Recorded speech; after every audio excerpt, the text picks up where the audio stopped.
राजा मुझे कितना प्यार करे मैंने कहा वो सखी तू एने मारो आई हो दादा अभी बड़ा धर में मिलल हो कहां रहलू कहां रानी घर में तो रानी है चला कहां कर जा अपन घर वाला ना देखे कोई दिन के बाद आ रहे हाय देखा ना अभी इन पर सब है हमार ना उन्हां के रखिन के देहनी है मोबाइल दादा दो मोबाइल हो गए मिल लग गया तोहरा ठीक बा सखी हमरा एगो बा ना बकलोल बा के तू के ओके ना कौनो चीज दिमाग में नहीं है का है एकदम पागल मेंटल है हां बहुत कमीना है ज्यादा हमार तो नसीबिए फूट गए तो हार तो घर इतना बढ़िया बा इतना नीमन बा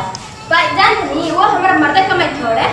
तब के हमार ससुर आई बनवैले बाड़े हाय कुल हां बाकी सामानवा कुल तुम चलाते बाड़े कुल की अच्छा वो मुंह दिखावा ना जौने में तोहर सटवा सामान रखल जाला देखा है मैं जिलेबी बनेला यानी जिलेबी छनाला है पकौड़ी छनाला मतलब एगो कुल के चलेला आई सटा के सामान पूरा रखल बाटे आ सुनी ला तोहरे टीवी पंखा कूलर सब हां ऊपर वाला रूम बा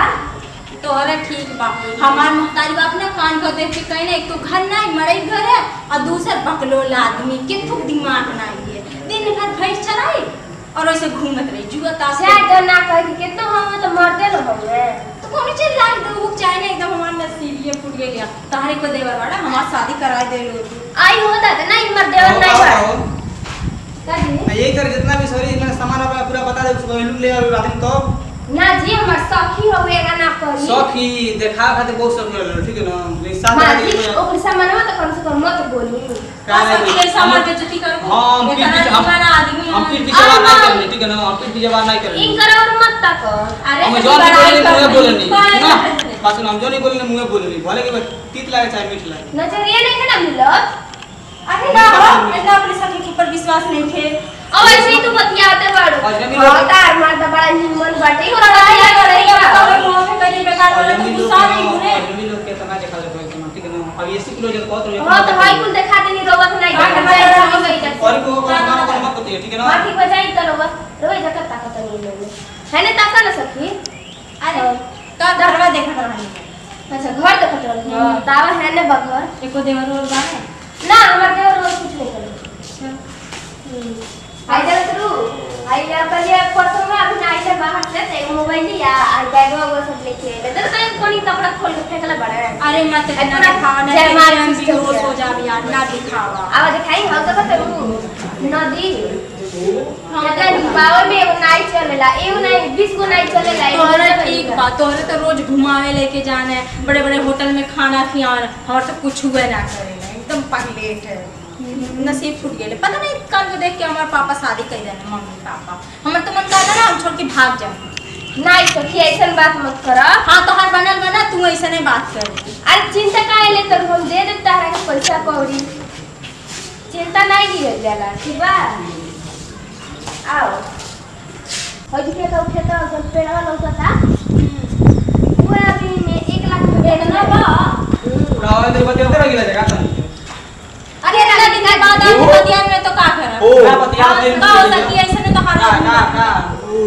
का हो सकी के ये गांव के लड़का हुए काहे लेके आई है जी बड़ा कंटा भनिया बड़ा निका काहे ऐसा सुना ना क्या करे करके और बताओ ना गांव में के होवे जी ए जाई अपनी घर जाई भागी तो कैसे होता है ए सखी एने ना ताके जा अपनी घर है मासी ए ते बदमाशी ओ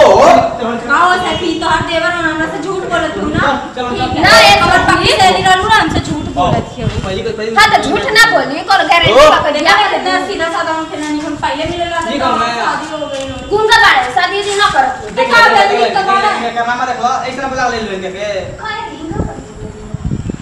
अरे उनका कीमत डांटी अड़वा ले जाके इतना नीमन ए सखी ठीक बात तू जा हम परसों तारा से अरे थोड़ा सा बात किया अरे भैया हे खाली बदमाशी के खाई लगे दिन में भरी आ हे बात करते हैं तरीका तरीका पहले हम लेके जाएंगे हम लेके जाएंगे आओ सर इतना नीमन बाय निकाली प्रभा ऐसा की तार नियत बड़ा खराब लगता हमारे बाबूजी चलिए तो जल्दी जल्दी बतिया के तू जा अपनी घर है तू अपनी घर जा अरे अब जाती खड़े में तो आ गया क्या करना था ए हटी इतना निकल के अच्छी का चिपके जा ए ए सखी सुनिए बड़ा कंटा जल्दी से भगा दे घर में से ये चल चल साकी सुना ना हमने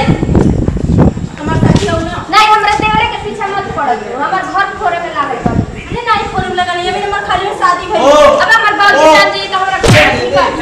लगी अब दे अबे दे अबे दे इका नाटक लगा बा जीरो पीछे पड़ल बा देखे आप हां तो रहुआ नहीं देखे ए सब तारा का होता छोड़ो ना तू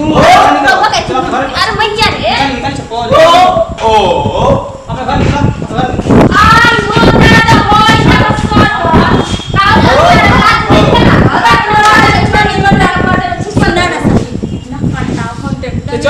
जल्दी भगावा इनके घर में लेके जाए चल हमारे बाबूजी आ जाए तो हम भगा दी ना जानिए उनसे बताइए मत करिए तो हमारे साथ ही हो ना नहीं